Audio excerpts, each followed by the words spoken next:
A vida já tinha ensinado Galina Anatolievna a lidar com as dificuldades de criar filhos, mas nada a preparara para a indignação que sentia naquele momento. Enquanto pingava gotas de valeriana no copo com mãos trêmulas, os olhos ardiam de raiva.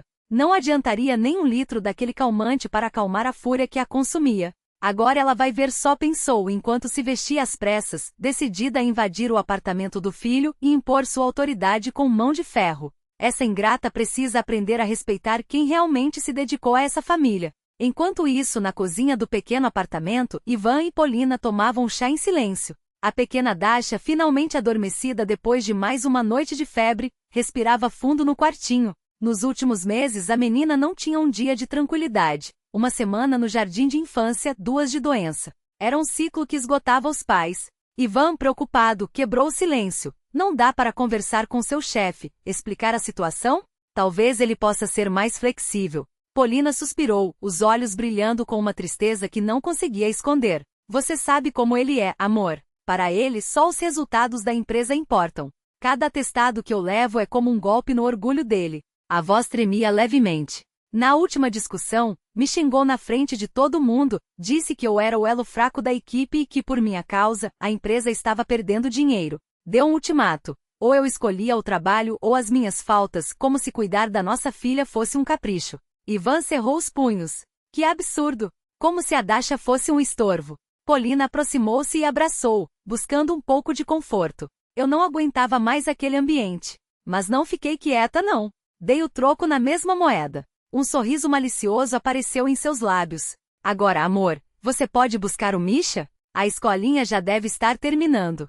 Ivan assentiu, vestiu o casaco e saiu, enquanto Polina verificava a temperatura de Dasha mais uma vez. Satisfeita ao ver que a febre havia baixado, sentou-se na sala com o notebook. Havia descoberto no design uma paixão que poderia se transformar em profissão. Se eu me especializar, posso trabalhar de casa, ganhar até mais do que ganhava antes, refletia, enquanto assistia a uma aula online. As possibilidades pareciam promissoras. O tempo passou rápido. Quando ouviu a campainha, Polina levantou-se animada, esperando ver Ivan e Misha. Mas ao abrir a porta, deparou-se com Galina Anatolievna, que entrou sem cerimônia, os olhos percorrendo o apartamento com desdém. Cada detalhe, os quadros na parede, os brinquedos organizados, o cheiro de jantar recém-preparado, parecia irritá-la ainda mais. Então é verdade que você pediu demissão?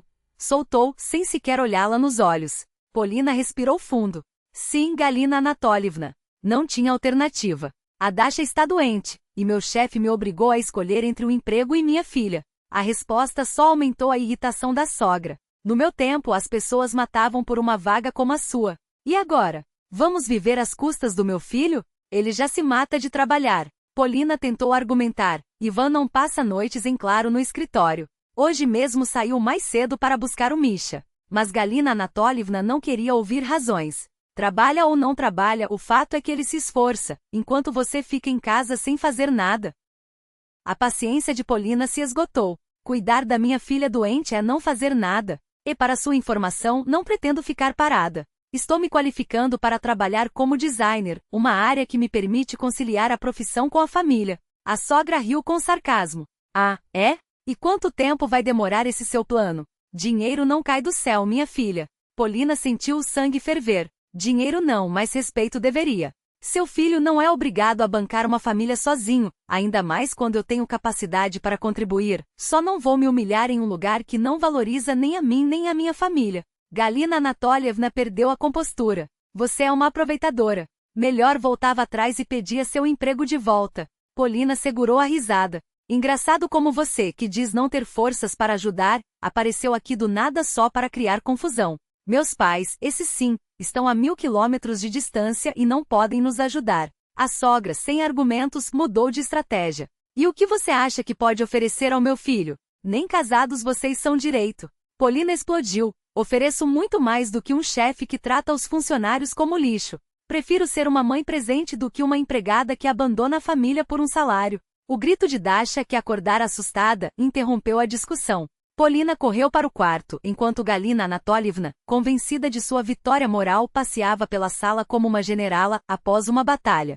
Na sua cabeça havia salvado o filho das garras de uma mulher que só queria viver à custa dos outros. Mas no fundo só havia plantado mais uma semente de ressentimento em uma família que já lutava demais para se manter unida. Galina Anatolievna estava convencida de que sua nora não passava de uma caçadora de fortunas, disposta a se acomodar na vida às custas do filho amado. Na sua visão distorcida, Polina só queria balançar as pernas e não fazer nada. Mas a realidade era bem diferente. E a jovem, depois de acalmar a filha assustada, voltou à sala com um único objetivo: desmontar, peça por peça, o castelo de ilusões que a sogra havia construído.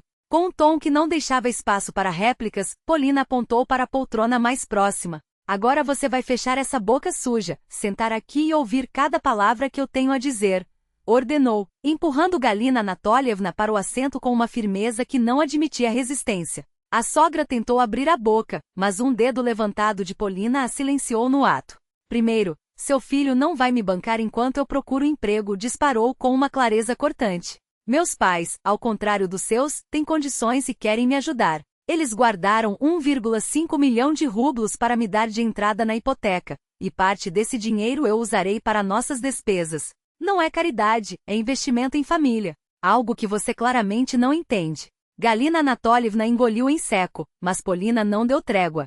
Segundo, aquele carro de luxo do seu falecido marido, sim, aquele que está apodrecendo na sua garagem há 1 ano, poderia ter sido vendido há tempos. Não é da minha conta como você tratou o homem a ponto de levá-lo ao túmulo com esse seu jeito venenoso, mas esse dinheiro poderia ter servido para 2 coisas. Ou você viveria sem precisar mendigar do seu filho todo mês, ou, imagine só, poderia ter ajudado a gente com a hipoteca. Mas não, você prefere acumular rancor e deixar tudo apodrecer, igual ao seu coração. Os olhos da sogra se arregalaram, mas Polina avançou como um tanque, mudando deliberadamente para o tratamento informal, como uma faca cravada na autoestima da mulher.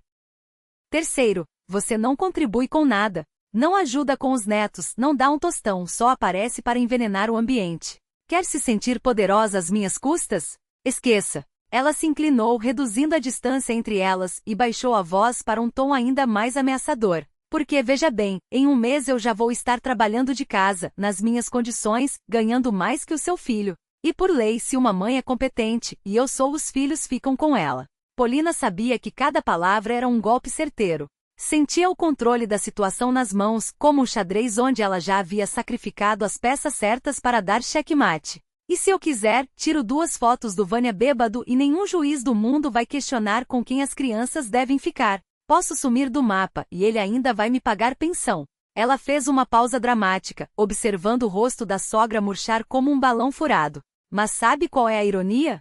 Sou eu quem não quer oficializar nada com ele. Por sua causa. Porque você encheu a cabeça do seu filho com tanta podridão que ele nem percebe como é tóxico. Galina Anatolievna tentou se levantar, mas Polina a segurou pelo braço, forçando-a a ficar sentada. Ouça bem, porque isso é para você não esquecer. Se eu disser a ele que fui embora por sua culpa, você vai perder o pouco que ainda tem. Ele nunca mais vai querer ver sua cara. Os dedos de Polina apertaram com mais força. Entendeu? Você é um fóssil do passado, um resquício de uma época que ninguém sente saudade. E eu vou te engolir, digerir e cuspir no vaso sanitário. A sogra tremia, as lágrimas escorrendo sem controle. Polina não tinha piedade. A vida do Vânia não é mais sua propriedade.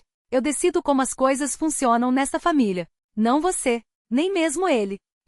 Ela cuspiu as palavras como balas. E saiba que você tem sorte de eu amar o Ivan, porque ele é um homem incrível apesar de você. Se dependesse do que ele pensa de você, Polina riu, um som seco e sem alegria. Você nem ousaria aparecer aqui. Galina Anatolievna tentou se levantar novamente, mas dessa vez Polina a agarrou pelo cotovelo e a arrastou até a porta como se fosse um fardo indesejado. E se contar qualquer coisa do que aconteceu hoje para o Vânia, juro que farei com que ele apague você da vida dele para sempre. Nem ligações no aniversário. Nada. Ela empurrou a sogra para fora, fechando a porta com um estrondo que ecoou pela casa. Some da minha vista, velha carcomida. O confronto todo não havia durado mais que 10 minutos. Mas quando Ivan e o filho mais velho chegaram em casa meia hora depois, encontraram Polina sorridente, como se nada tivesse acontecido. Meus amores, finalmente! Exclamou, ajudando o menino a tirar o casaco. A greca com carne já está pronta, quentinha. E a Dasha? Já está melhor, a febre baixou. Acordou por um instante, mas voltou a dormir. Ivan olhou para ela com adoração. Você é incrível, murmurou, como se aquelas 3 palavras pudessem abarcar tudo o que sentia. Polina piscou maliciosa. Eu sei, respondeu, e o beijo que deu nele selou não só o jantar, mas a vitória silenciosa de quem havia, naquela tarde, reescrito as regras do jogo.